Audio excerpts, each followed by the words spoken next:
The deeper into the woods they went, the more doubtful Sarah became of ever finding their way out again. But then Thomas grabbed her hand, squeezing it reassuringly.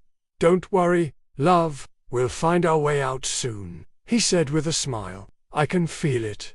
And she did want to believe him. After all, they had been walking around in circles for hours already, but still hadn't found any familiar landmarks. And that was when they heard it. A dog barked in the distance. Immediately, Sarah felt a surge of hope. "Oh, thank God. We must be close to a house. Maybe we can ask someone for directions, or even borrow a phone." Thomas, however, didn't seem quite as happy about it. He pulled her behind a large oak tree, whispering urgently. "Do you hear that?" Sarah nodded, listening intently. The barking continued. It sounded like a single dog at first, but then she could hear other noises too. Meows, the buzzing of insects, the clucking of hens, even a rooster crowing, all sounds of life, which meant one thing. They were definitely close to a populated area. Then Sarah gasped. She knew that road. It was the very same one they had been driving on earlier, before they got lost. So they walked towards the sounds, until they came across the end of the road. There stood a tall wooden signpost, indicating two directions.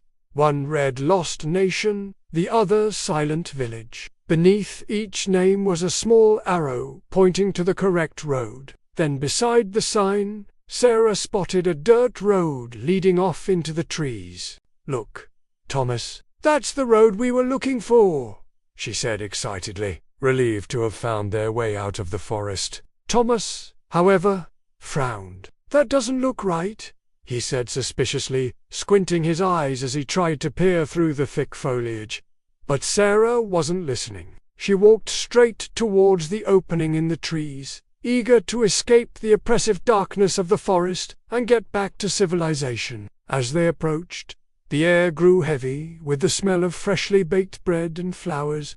Then suddenly, the trees parted and revealed a clearing bathed in golden sunlight. In the center stood a picturesque village. Charming stone houses with thatched roofs lined the cobblestone streets, and smoke curled lazily from their chimneys. Flowers spilled out of window boxes, and the air vibrated with the buzz of insects and the sweet song of birds. A crystal-clear river flowed through the village, its banks lined with weeping willows that brushed the surface. Sarah couldn't help but smile. It was like stepping into a fairy tale. But something was terribly wrong. As they took in the scene before them, a chill ran down their spines. All the windows of the houses were dark and empty, devoid of any light or sound. Not a single soul stirred in the street, and an eerie silence hung over the village, broken only by the sound of their own footsteps. Sarah felt a sudden urge to turn back, a primal fear gripping her heart.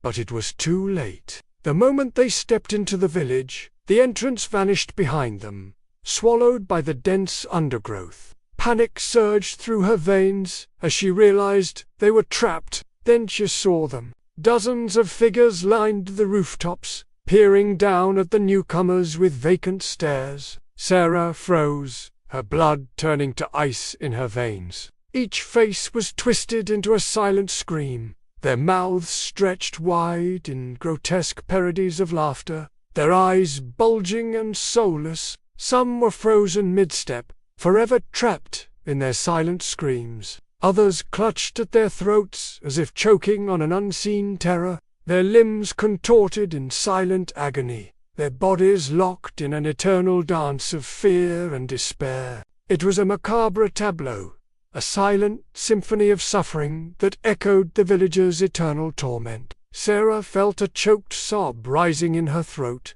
but she forced it down, desperate not to draw attention to herself. She tugged at Thomas's sleeve, her eyes wide with terror. He understood her unspoken question. This place was cursed, devoid of humanity and swallowed by an unspeakable evil. Together, they turned and fled, racing through the deserted streets, the silent villagers' hollow laughter echoing in their ears.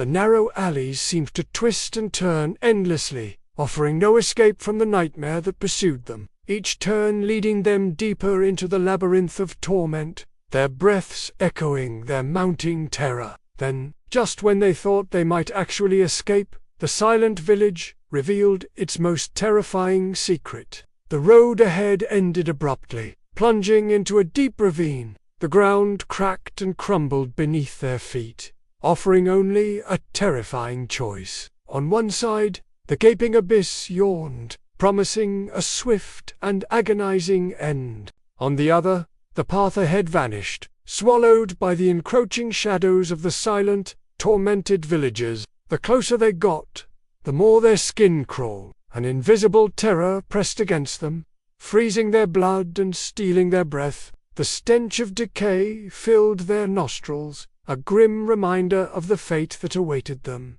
The choice was stark and terrifying: the abyss or the villagers' embrace. Turning back, they found themselves once again at the edge of the woods. Before them lay the same forest that had led them astray, its depths hiding untold horrors. Hope flickered in their eyes. If they could make it through the silent village, perhaps the woods would offer sanctuary. So they turned away from the silent menace and plunged back into the shadowy embrace of the trees. The branches clawed at them, their leaves whispering sinister secrets in the wind. Thorns tore at their clothes, and the ground snagged at their feet, slowing their progress. But they pushed on, desperate to outrun the horrors that haunted them. Yet the silent village wouldn't let them go. As they stumbled forward, the trees thinned, revealing the haunting sight of the village once more. Its inhabitants stood as before, their silent screams echoing in the twilight. Sarah collapsed, her strength failing her. Thomas knelt beside her, his face pale with shared terror. Was this their fate? To wander eternally between the woods and the village, pursued by the relentless spectres of the silent village, to live out their days, trapped between the cold embrace of the forest and the silent torment of the village, forever haunted by the whispers of the damned. And then it happened. One of the villagers took a step forward, their silent scream growing louder, more desperate. It was a horrifying spectacle, a creature seemingly untouched by time, its skin stretched taut over its bones, its eyes wide with a terror that transcended centuries. It lurched towards them, its limbs twisted at unnatural angles, its mouth stretched into a silent scream that echoed the torment of the damned. Sarah watched in horror as the villagers began to stir. They emerged from their homes, drawn by the disturbance, their eyes vacant, their forms skeletal, their mouths twisted into silent screams. They advanced slowly, inexorably, forming a silent, shambling procession that moved with a terrifying unison. Fear pulsed through her urging flight, yet their legs felt rooted to the spot. One by one, the villagers closed in,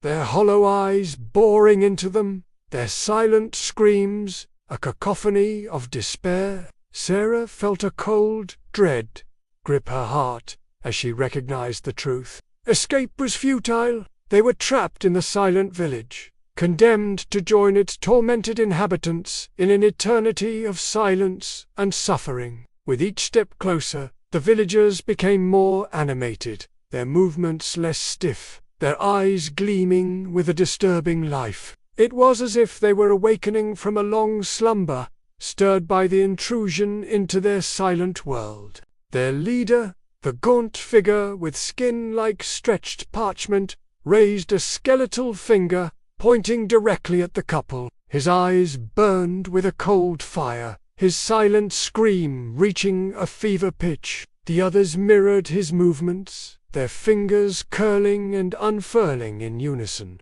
A silent chant began to rise among them, a discordant chorus of whispers that sent shivers down Sarah's spine. She struggled against the unseen force, pulling her toward the villagers, desperate to break free, to flee from the nightmare that surrounded her. But it was no use. The silent village had claimed them, and there was no escape from its clutch. With a final burst of strength, The villagers closed in, their silent screams deafening, and Sarah knew their fate was sealed. They were becoming part of the silent village forever.